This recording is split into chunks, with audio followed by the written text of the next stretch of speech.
નમસ્કાર, કચ્છ ભૂમિ ન્યૂઝમાં આપનું સ્વાગત છે। પ્રાગપર અહિંસા ધામની આજુબાજુના વિસ્તારને પવનચક્કી મુક્ત ઝોન સરકાર જાહેર કરે તેવું જણાવતા મહેન્દ્રભાઈ સંધોઈ પ્રાગપર અહિંસા ધામની આજુબાજુના વિસ્તારને સરકાર પવનચક્કી મુક્ત ઝોન સરકાર જાહેર કરે તેવું જણાવતા મહેન્દ્રભાઈ સંધોઈ કચ્છમાં પવનચક્કીઓ અને વીજ ટાવરો બેફામ વધી રહ્યા છે, જેનાથી પર્યાવરણ, પ્રકૃતિ અને જીવસૃષ્ટિને મોટું નુકસાન થઈ રહ્યું છે। ખેડૂતોની ખેતીને પણ મોટું નુકસાન થઈ રહ્યું છે, જીવસૃષ્ટિનો નાશ થઈ રહ્યો છે। એક બાજુ જ્યારે સરકાર વિકાસની વાતો કરે છે, ત્યારે બીજી બાજુ આ પવનચક્કીઓ અને વીજ ટાવરો મોટા પાયે પર્યાવરણ, પ્રકૃતિ, જીવસૃષ્ટિને નુકસાન પહોંચાડે છે। સરકાર અને તંત્ર દ્વારા કોઈ પણ જાતનો આ વિષય ઉપર અંકુશ રહ્યો નથી, ત્યારે તેની આજે કચ્છમાં પ્રાગપર ખાતે આવેલ ભગવાન મહાવીર પશુ રક્ષા કેન્દ્ર એન્કરવાલા અહિંસા ધામ મુન્દ્રા કચ્છે ચિંતા વ્યક્ત કરી છે અને સરકારને ટકોર કરી છે કે જો આ તરફ ધ્યાન આપવામાં નહીં આવે તો મોટું આવતા સમયમાં કચ્છને મોટું નુકસાન થશે।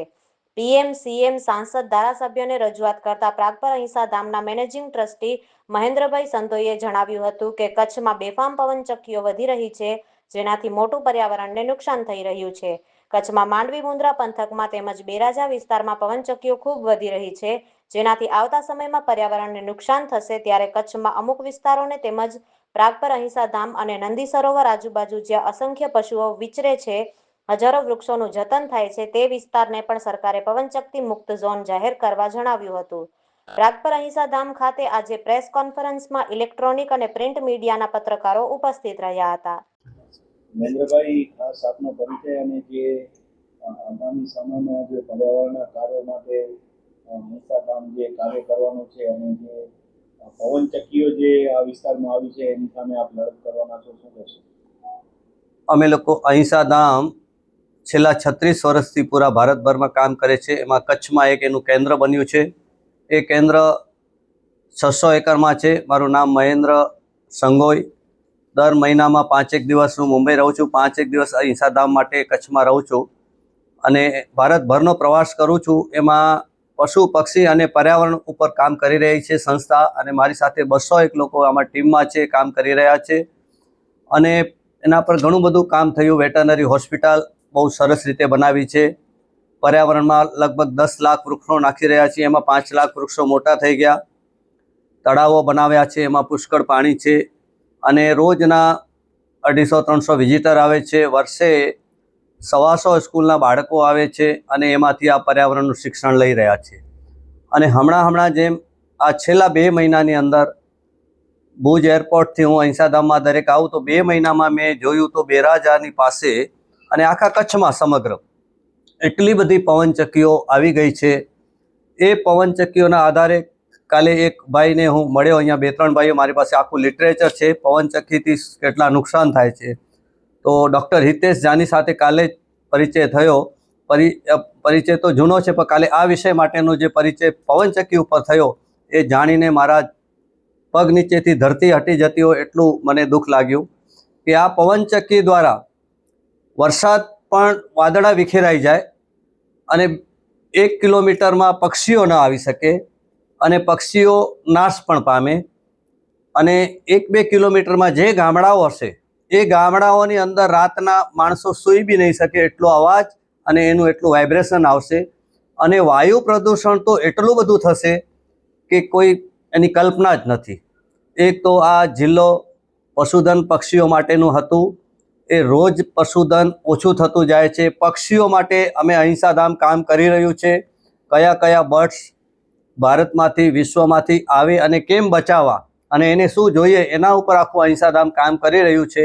તો આ જ્યારે પવનચક્કીની વાત આ સાંભળી કે 1 કિલોમીટર સુધી આવી ન શકે, તો મારો અહિંસા ધામની આજે 10 લાખ વૃક્ષો અમારું ટાર્ગેટ છે, 3 વર્ષમાં પૂરા થશે। 5 લાખ મોટા થઈ ગયા છે, બીજા 5 લાખને કયા વૃક્ષો પર કયા પક્ષીઓને કામ ને ખાવા માટે જોઈએ અને શું રહેવા માટે ને એની શું સગવડ જોઈએ એના પર કામ ચાલી રહ્યું છે।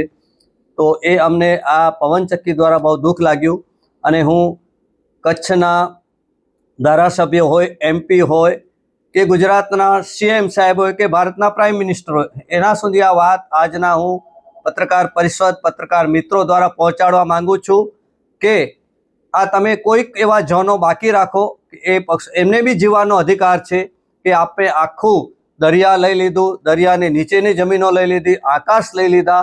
હવે ક્યાંક ક્યાંક એના 200-500 એકરના કે 5 કિલોમીટર 10 કિલોમીટરના પેચ છે એ તમે આની માટે બાકી રાખો એવી મારી સરકાર પાસે હાથ જોડીને નમ્ર વિનંતી છે, નમ્ર અપીલ છે.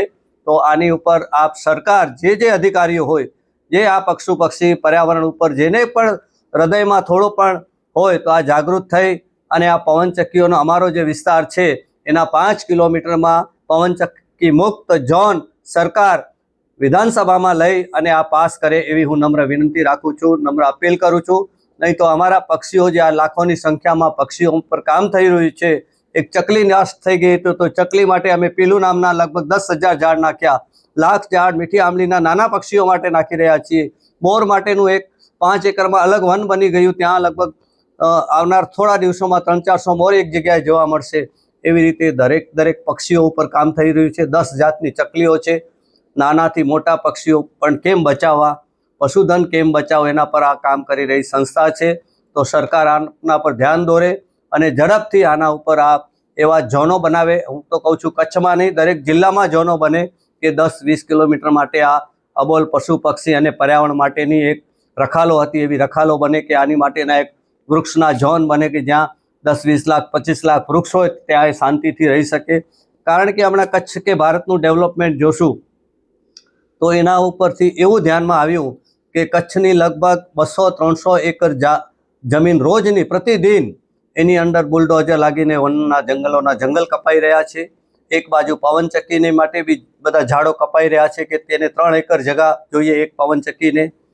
અને બીજું આ હાઈ ટેન્શન લાઈનો જઈ રહી છે, રોડ રસ્તા એટલા મોટા બની રહ્યા છે તો જમીનો દર વર્ષે ઓછી થતી જાય છે. તો આ વન્યજીવન માટે પણ આ થોડી જમીનો બાકાત રહે તો એવી સરકારને ફરીને હું CM સાહેબને તેમજ ભૂપેન્દ્રભાઈને તેમજ જેના અધિકારીઓ જ્યાં જે મંત્રીમંડળો એના વિનંતી કરું છું કે આ અમારું અહિંસા ધામની આજુબાજુ લગભગ 25 લાખ વૃક્ષ થવા જઈ રહ્યા છે. 10 લાખ અમારા છે અને બીજી ગૌચર જમીનની અંદર સદભાવનાવાળાએ ભૂતપૂર્વ ગ્રામ પંચાયતથી લગભગ 2-5 લાખ વૃક્ષ નાખી દીધા છે ને આવનાર દિવસોની અંદર આ એરિયાની અંદર આટલા વૃક્ષો થશે તો આ એક મુક્ત અભયારણ્ય બને, પવનચક્કી મુક્ત, તેમજ આ એના માટે ઉપર કામ થાય ને સરકાર એને એવું ઝોન ડિક્લેર કરે એવી હું વિનંતી કરું છું. વંદે ગૌ માતરમ. મહેન્દ્ર સંગોઈ, અહિંસા ધામ.